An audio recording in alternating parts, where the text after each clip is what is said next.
Thank you for joining me on another episode of She Leads Now podcast, where we help career and entrepreneurial women gain the tools to develop a success mindset, create winning strategies, build collaborative relationships, and take bold action towards creating impact and fulfillment in their lives and careers.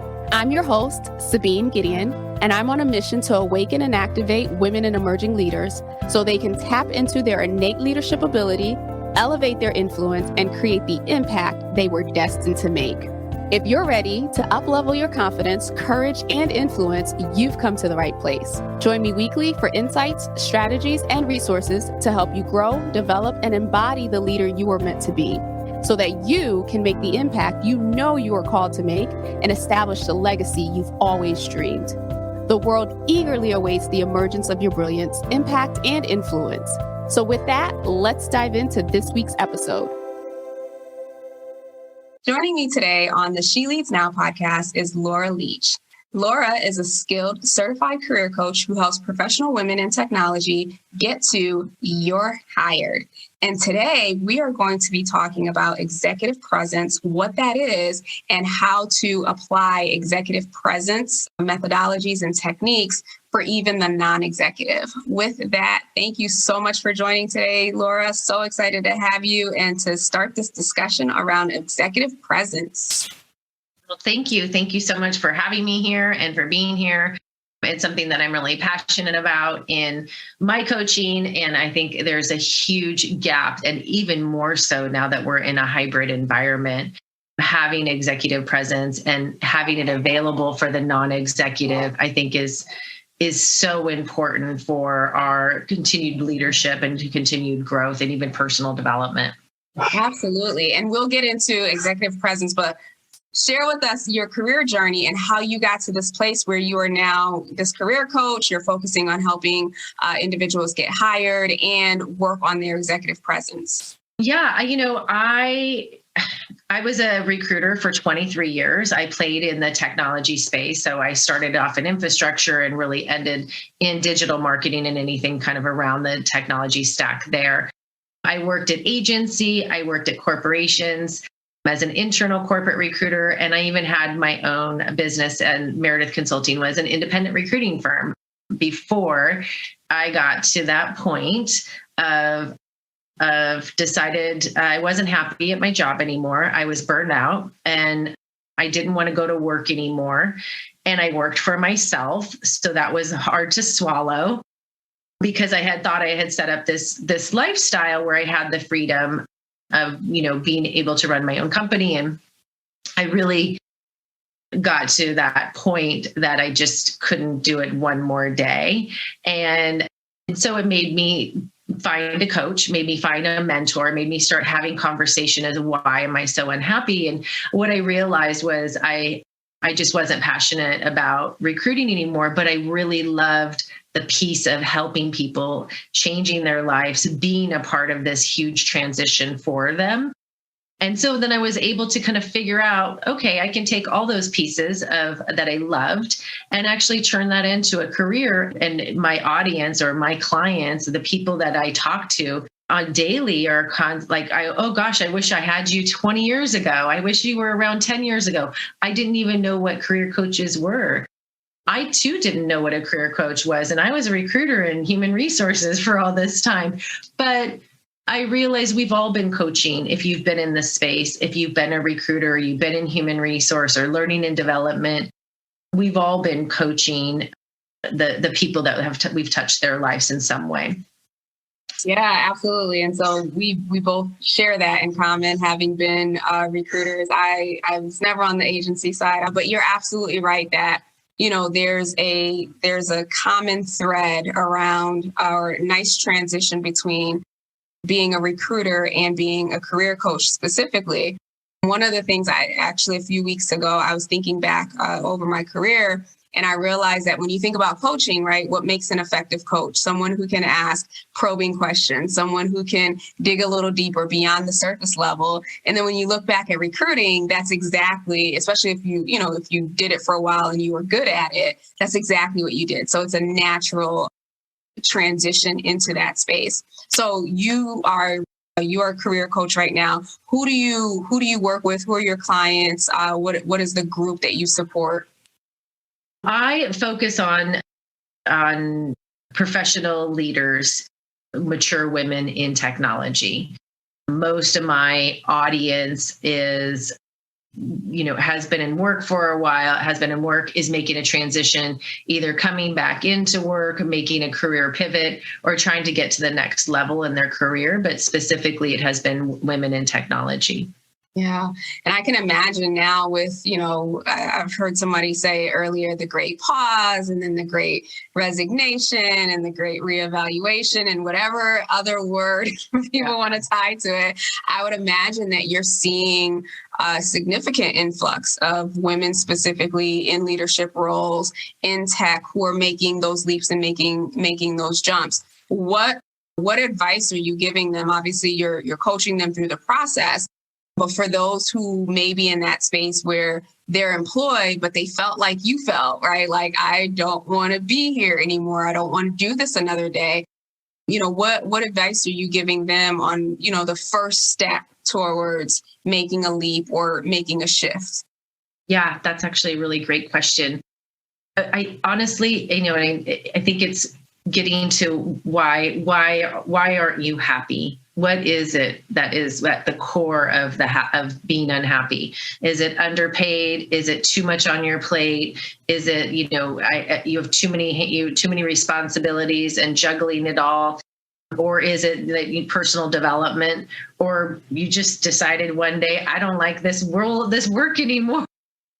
And that does happen. And I think that we feel stuck in that space, especially if we have financial responsibilities or, other commitments that people are depending on our leadership for their survival or for their living.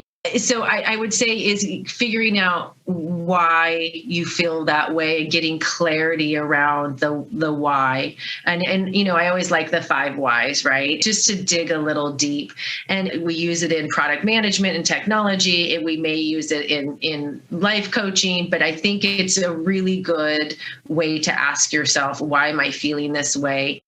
And then what would pain to dream look like? What would that dream look like? For me, originally, it was having the freedom to have my own schedule and to not commute and to be able to have flexibility to help raise children. But even after 4 or 5 years, that wasn't making me happy anymore. And at the root of it was this one piece of recruiting that I didn't want to do anymore. So I think getting to the why and being really honest with yourself and separating your responsibilities and commitments to what's really happening internally with you. And then, not having a solution. What would that dream look like? What would that, if that pain was gone, what would it look like? And so I always think, where is it coming from, and get to the root of it. So get clarity around the why. Why are we feeling that way? So that we can figure out how can we get through it together. Yeah, I love the 5 whys exercise. I used to work in aerospace, and it was part of their methodology and their practice. And I literally use it. I just used it last night. I was finding myself in a place of frustration. Like, I use it for even the small things, but I was a little frustrated, and I just went through the process of, why are you frustrated? And then just kind of went through it and got to the root. And so I love that you mentioned that, because it does help support in getting clarity. When you can't, have a coaching session, or, you don't have that as an option, as a quick tool to say, how do I get to the root of it? And then what do I want to feel, or what do I want to experience instead? So with that, in terms of the individuals that you're supporting, or individuals who are in that space of transition, it sounds like you're also supporting them in some of the more inner, like, life coaching, their being, if you will. So talk to us a little bit about, because you coach individuals who are in leadership or in places where they're a little bit more senior in their roles and in their careers. Talk to us a little bit how you help them transition, not just from the role perspective, but from the mindset perspective around, like, this new space that they're going into. Yeah, I think there's a few different angles that I like to think about, and that is how we're showing up in that job search. So how are we showing up? How do we want to show up? Right? How do we think we're showing up, and how do we want to show up can sometimes be two different things. And so part of it is looking at, how are people receiving me in my networking? How are the stories that I'm telling in my interviewing, or in when I'm doing informationals or digging for information or just having casual conversation. So a piece of that I like to work on is coming up with what are those stories that we want to tell that are reflective of who we are and also who we want to be, or what our potential might be. And when I work with a lot of my clients, we go through a series of exercise of clarity, of a kind of career direction, networking strategies, and then interviewing techniques. And to me, those are all like telling stories. And I think the bigger piece that is really important is once we're in the interviewing, once we're having these conversations, how are we showing up, and are we positioning ourselves for what our potential is and not necessarily what our past has been?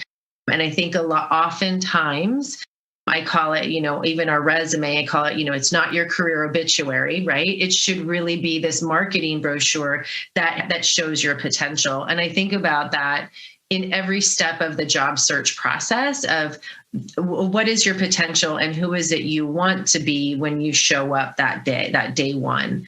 And so really kind of keeping a focus on that, and instead of how we normally look at a job search of where can I fit in, and instead kind of be in that driver's seat of where do I want to go now and how do I get there? Yeah. So it sounds like you not only support them with the strategy of how to, navigate to get to your hire, but also a lot of personal branding. It sounds like getting that clarity on who am I? What do I want to do next? What is it what is my value proposition? How do I bring that to the table? And then how do I present that in a way that, resonates, if you will, with my audience? So really a lot more, not a lot more, but just as equally focused on you as it is about the job and the company.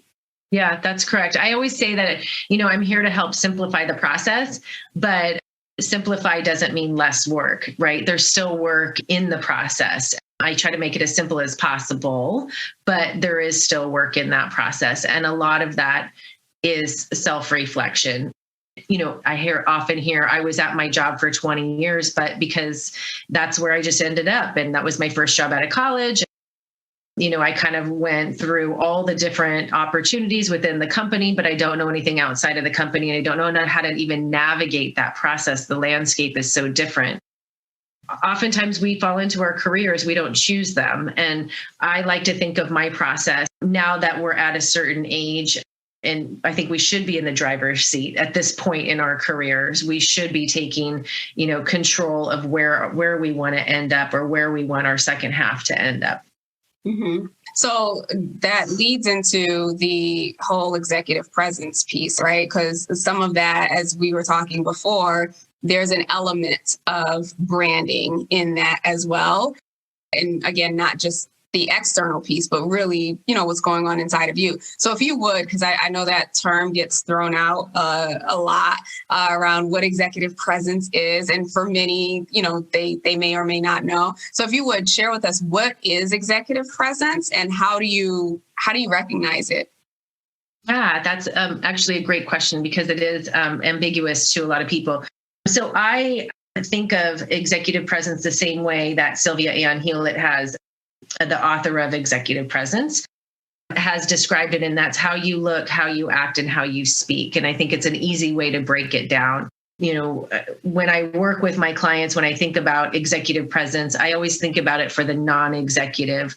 Oftentimes we don't get executive coaching or even management training until we get to a certain level. And I think a lot of my clients have come up through the ranks just because of circumstance, and they didn't have an opportunity to have this kind of training or this kind of coaching. Even if it's just for a small amount of time, it still was never offered to them. So to me, this is the do-it-yourself approach to how can I get executive presence or understand it? And how can I step in to this self-awareness and this self-reflection? I often think of executive presence as not just how you look, how you speak, and how you act, but your emotional intelligence and your social intelligence and how you interact with other people and how people perceive you.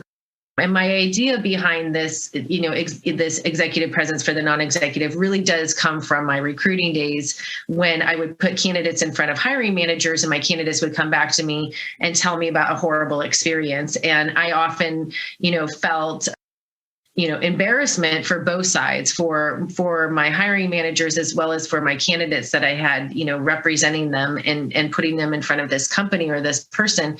And I don't think it's necessarily the fault of the hiring manager or the fault of the company. And oftentimes, individual contributors become people managers just by default, and they just don't have that type of training, or they kind of get lost in the cracks.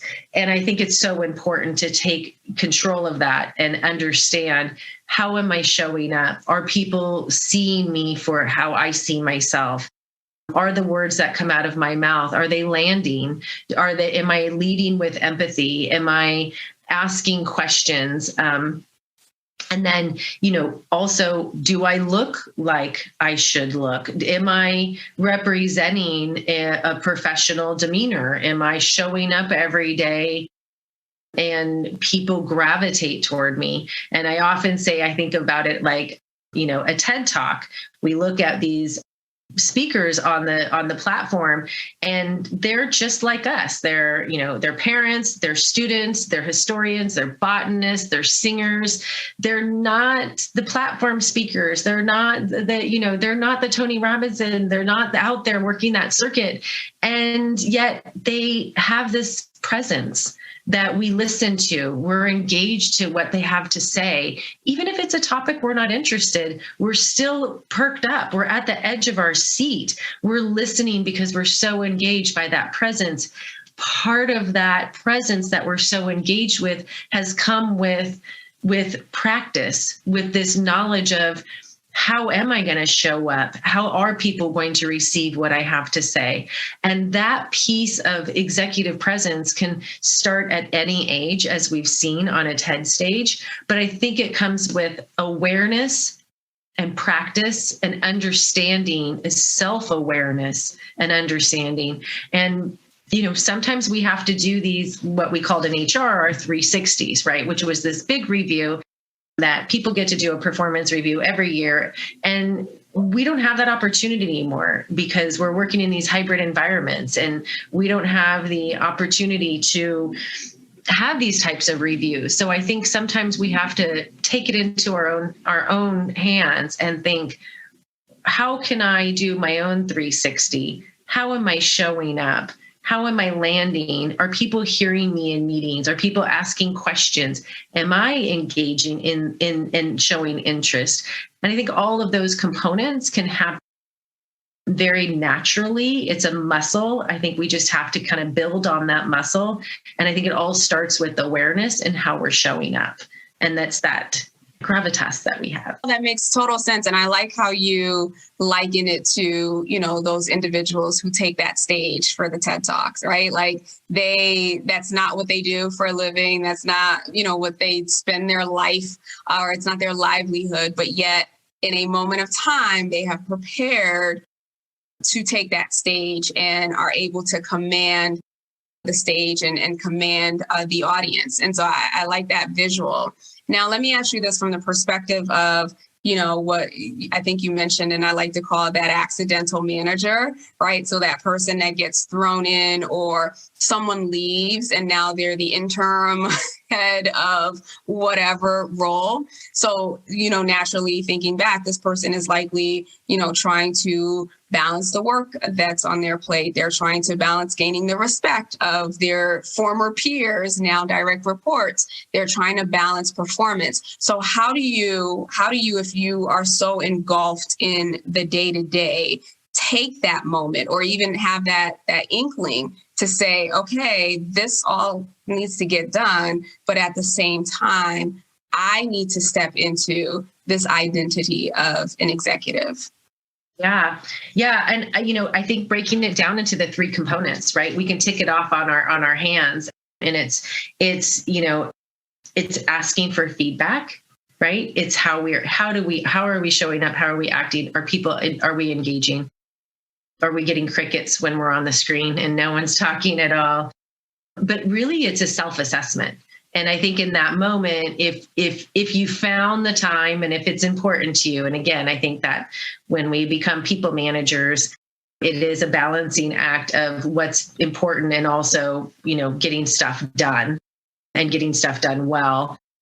But oftentimes I think if we look at the most engaging leaders in our community and in our social sphere, those are the people who have taken the time to self-reflect, to build up that muscle, to take it into their own hands and work, whether that be a practice every day, whether it be a mantra every day, whether it be really reading into how we sound, even recording ourselves. I often work with a lot of women who have a hard time explaining who they are or how much they're looking for in their salary. And oftentimes it's because we haven't even used those words. So sometimes we have to put together a talk track and say it so that our brain can create that little neural pathway that says, oh, yeah, I'm familiar with these words. And I think as managers, we also have to think about how are we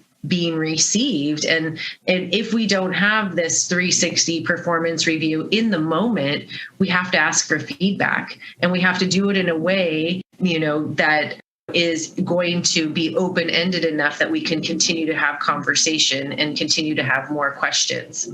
Okay, thank you for breaking that down for us. And so, some of the audience as well, or a good portion of the audience, they're also entrepreneurs, right? So they've taken that leap to start on their own. And you'd be surprised, or I was surprised by, even with entrepreneurs who have started their own businesses, who are, wearing all these hats, oftentimes they don't see themselves as leaders, or they don't necessarily identify right away with, oh, I'm a leader, because you'll get I'm a solopreneur, I'm this, I'm that. So I'm curious, how does this translate? How does this mindset of executive presence, this awareness, how does that translate for entrepreneurs or solopreneurs? Yeah, that's actually a really great question. As I know, as being an entrepreneur and a solopreneur, we have to wear all the hats all the time. Had I known that, I would have rethought this path.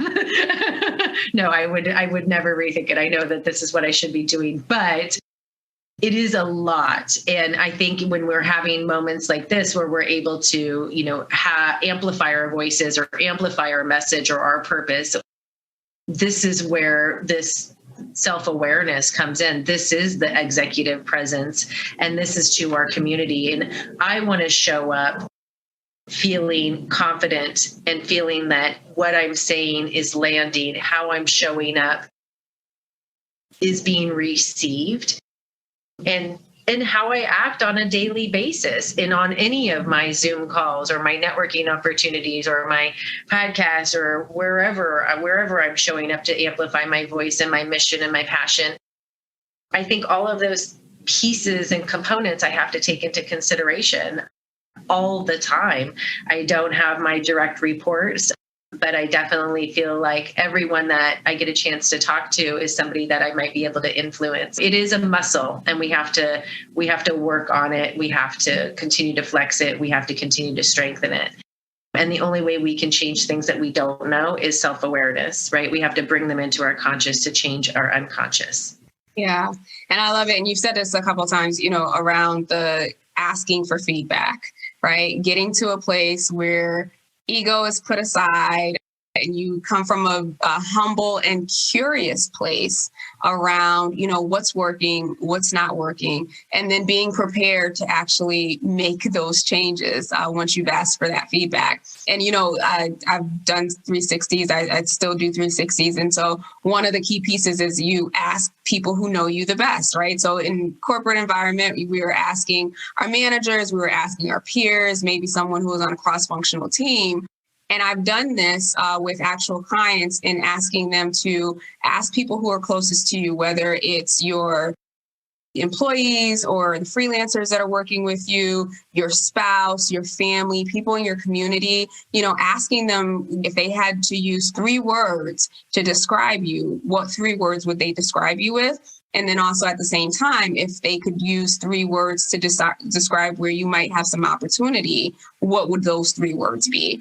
And so because it's limited to 3 words, it gives them an opportunity to really think through. And, you can hear a word like courageous and kind of interpret, okay, well, what does courageous mean, right? Without they gave you an entire sentence or an entire paragraph, that might land a little differently. So I say all that to say, I love the fact that you emphasize the getting feedback, and there are 100 different ways to get it, and we can even simplify it just as long as you're constantly checking in with others and yourself.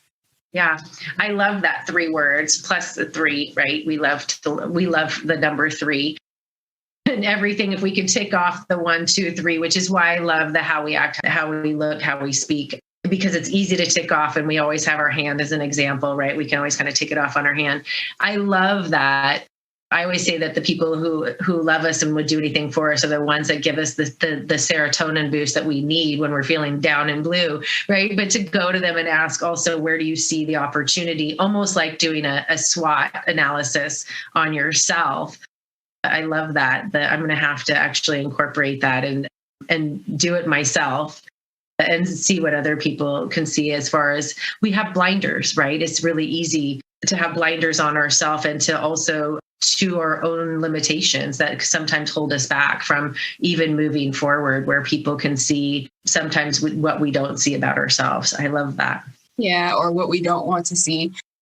And so you can do it as 3 strengths, 3 opportunities. You can even do 3 values, because I think that's another very telling piece of information or data that you get when people identify what your values are, because your values go so much deeper than, your strengths and what people see on the outside. I had a friend do this one time. When I did this, they came back and they were like, well, one of your opportunities is you're a little sensitive. And in the moment, I was just like, you know what? She's right. I am actually very sensitive. And thank you. Yeah. But in another situation, maybe I would have been like, what do you mean I'm sensitive? Like, what are you trying to say? But so I say all that to say, be open to the feedback and be open to the information, and come with it from a place of curiosity instead of a place of judgment of what comes back to you. Yeah, I think coming from a place of love is always where I like to start too. Yeah, absolutely. So switching gears just slightly, like I mentioned before, with the whole Great Resignation and all those things, there are a lot of people who are really, coming into their identity or their awareness of, what it means to be a leader of their own lives, what it means to be a leader of their career, or even their businesses. And so as you're navigating, right, we all are navigating this uncertain environment that we're in from a business perspective, what advice do you have for someone who this is their first knock at this, where they don't have evidence or experiences from the past around, how to navigate downturns in the economy or anything like that? What advice would you have for someone like that who is trying to build, but also this is their first time and they don't have that, they don't have the neural pathways already set up to help them? Yeah. I think I like to build out what I call an abundant network strategy, right? Starting with kind of our circle of influence, which is the people who love us, want to do anything for us, right? We always start there because they would do anything for us. And then getting comfortable with the ask, getting comfortable with our 30-second me pitch, right? And that should just be a little bit about who you are, your value, kind of what you're looking for, at least enough to trigger a thought. So it doesn't have to be this huge elevator pitch. It just is a really quick, like, this is what I've been looking for. And also, how could I be of service to you? And how can I help you? And really just having that communication and comfortability around that communication, again, starting with the people that we love and would do anything for us, so that we can kind of grow it out and slowly grow that out. So a lot of my strategy is there.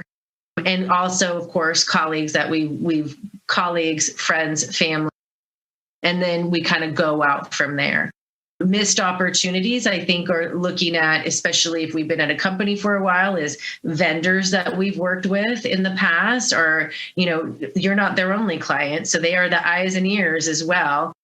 Previous employees that we have, that we can reconnect with, obviously alumni, but really finding networking groups within your either community, whether it's on LinkedIn or Facebook. But there's so many other ways to network outside of our companies that we are currently working at or have worked at for 20 years. I have three clients right now who have been at their company for longer than 15 years, all of them. And don't really have a broad community. So I've challenged them to join the lunch clubs, to look at the meetups, to look at the Eventbrites, to gather information, to jump on one, to reach out to somebody and say, wow, that was really great. I love what so-and-so was saying, would you have a few minutes to chat? And just really pushing out of their own comfort zone to create that network, right? The network isn't going to happen for you. So you have to have some strategies in place so that you can be leveraging it when you can. Obviously, we should be always networking, but really, it doesn't even have to be people in your industry. And I always tell this story about how I got written up in Forbes because of this lady that used to walk her dog in the same park with me. And over it's a long story, but basically you never know where your next networking opportunity is going to happen. But retired school teacher that has a dog named Hudson, I literally didn't know her name. But it led me to a few other people and other opportunities, and doors got open. And then I was able to work with some fantastic women that were amplifying their voices around ageism and got written up for that in Forbes. So that was amazing. But you just never know where your next opportunity is going to happen or your next networking lead is going to happen. Absolutely. Absolutely. And let me ask you this. I'm curious, how do you navigate encouraging others to network when, that word or that terminology or the thought and the vision of like passing out business cards might be a little terrifying or uncomfortable? Yeah. And I think it would be uncomfortable. I've walked into networking events and looked around and went, nope, I'm not talking to anyone in here, and walked right on out. Then like you said before, it's like a meet and greet, right? And there not a whole lot is going to happen with a meet and greet.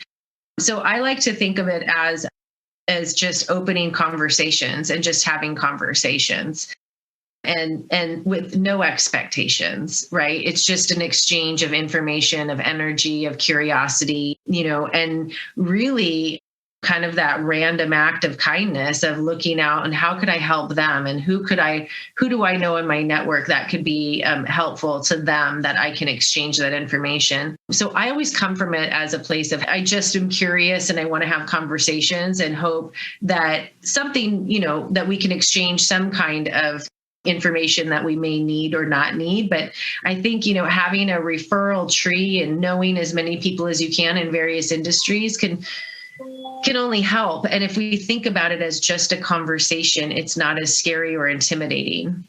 So thank you so much, Laura. This has been great. Just curious, where can people find you? Where can they connect with you if they have questions or if they're in transition themselves? Thank you so much for having me on. This has been great. So you can find me at meredithconsultingllc.com, which is my website. You're welcome to link in with me at Laura Leach on LinkedIn. Meredith Consulting on Instagram. Awesome. We'll include those in the show notes. And then lastly, I believe that leaders are readers. So curious if you have a book recommendation of something that, you're reading now, which has had an impact for you, or something in the past. Yeah, that's a great question as well. I will say right now I am getting through, again, Executive Presence. It's Sylvia Ann Hewlett and her book on executive presence. But I also am reading at the same time Your Goal Guide, and it's Deborah Eckerling, and it's a roadmap for setting and planning and achieving your goals.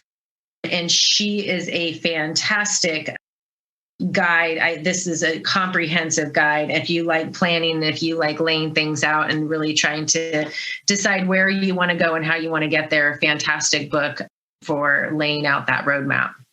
Awesome. So we'll be sure to link both of those books in the show notes as well. Laura, again, thank you so much for being here. Appreciate hearing about you and learning more about executive presence.